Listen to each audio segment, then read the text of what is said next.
This is one of the data entry computers. We'll use this to set up each product. These are the different smokehouses that you can select. I just clicked one is already open on the other computer, so this warning pops up that it's in use on the other computer. Let's go to Smokehouse 2. I guess we were already there. Smokehouse 3. They all look the same without anything entered. We're going to set this screen up. Say our work order. Let's find out. The only one left that is in process, cooking back there. Usually all the work orders for the day will show up here and you'll have to choose the product. So right now we have some smoked back prosciutto still in process, so you can select that.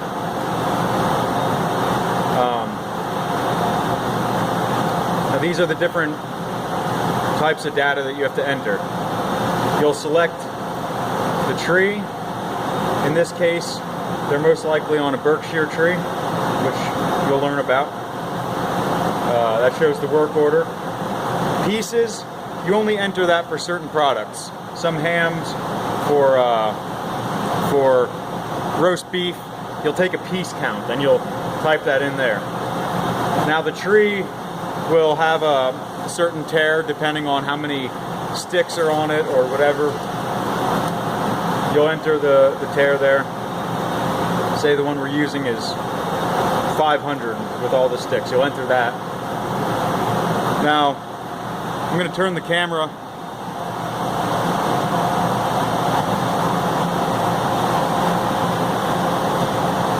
This over here is the scale screen. You enter the tear, that's 500, you hit tear. Now the weight's there. When you're bringing the product over, you're going to stop at the scale. That'll tell you the weight.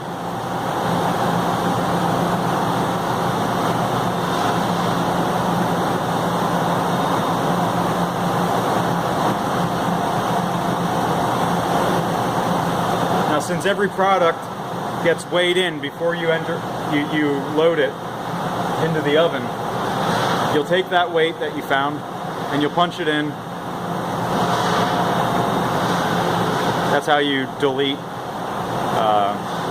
You saw I put too many zeros, I deleted it. Enter the weight.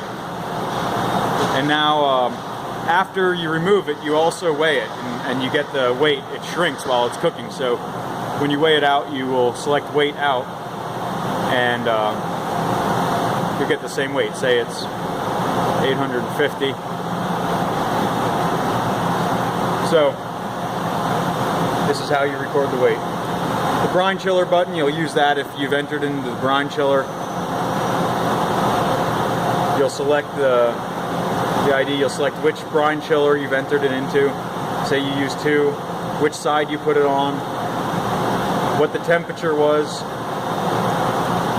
150, in entry by, your name. So I'm going to delete all this. If it was for real, you would hit save and exit out, but it's just for practice, so I can go here, delete everything using the keyboard down below. I pulled the keyboard out, you don't see that, but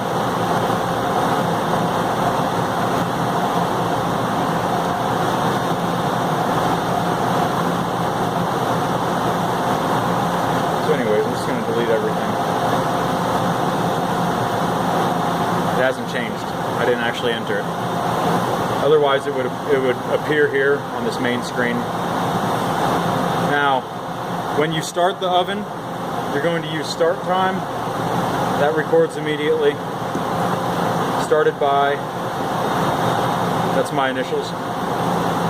And then the same after you stop the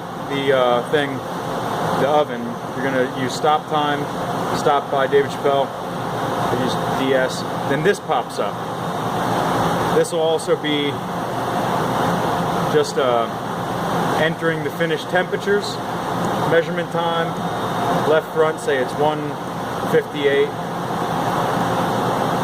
158, 159, 159, and then the temperature of the dry bulb and the wet bulb, which you'll see on the control computer. So you enter all that data, and once again, by your name.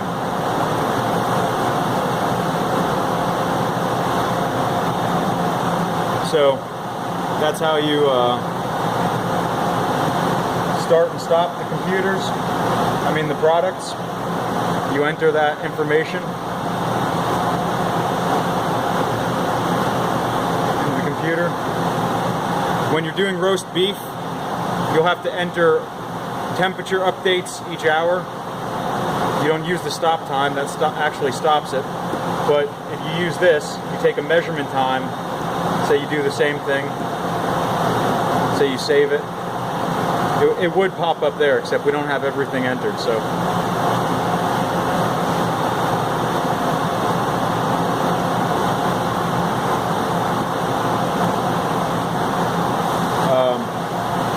When you stop a house earlier than its recommended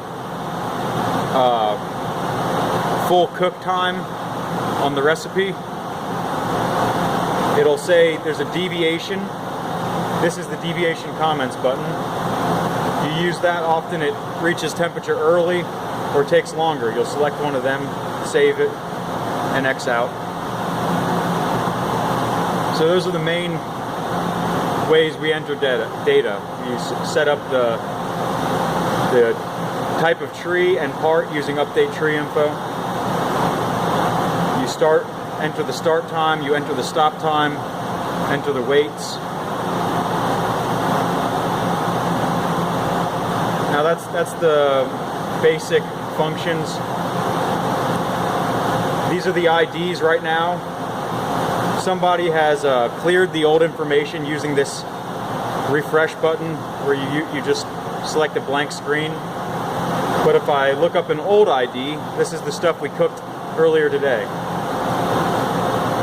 The last thing cooked in that oven were these beef hot dogs. You see the start time that it had entered, stop time. And those were the finished temperatures, 162. Greg Merkel had stopped it. So I'll go back to the most recent one, which is the fresh screen.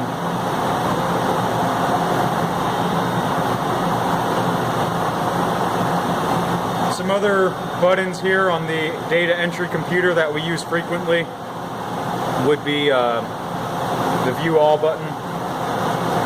Right now, there's only one still cooking. This shows you what is happening in the ovens currently. The Work Order button. This can show you the different work orders, the completed products, so the weight in, the weight out. After you've weighed out a product, you can use this order. You know, I narrow it down. We click today's date on both of them, so it only shows what we did today. But you'll look for the work order over here, and then you'll find the weight, which enters after you've weighed it out. So the total weight out of work order 162538 was 15,000 pounds. You'll need that information when you're scanning a product out. You'll enter the finished weight on the paper. Another useful button here that I'll use pretty often is the Me screen, this MII.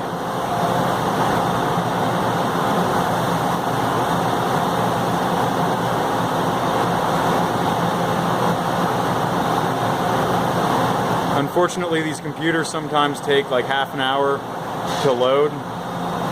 They're a little bit outdated, I think. They need to be fixed. It's not really working. So this Me button will open a screen, and hopefully it's going to happen soon. But you can find a forecast for the work orders for a long time. So if you're trying to get the hang of figuring out where to load the products, get familiar with the quantity of a product, what the weight is going to be, how many houses or ovens that might fill. So what your plan is going to be for loading the products the next day. If you want to work on that ahead of time, you can snap a picture of the Me screen and what the projected work order is, what the products you're going to be cooking is for, like, even say next Monday. You can see what that is, snap a picture of it, and have a game plan when you're coming in.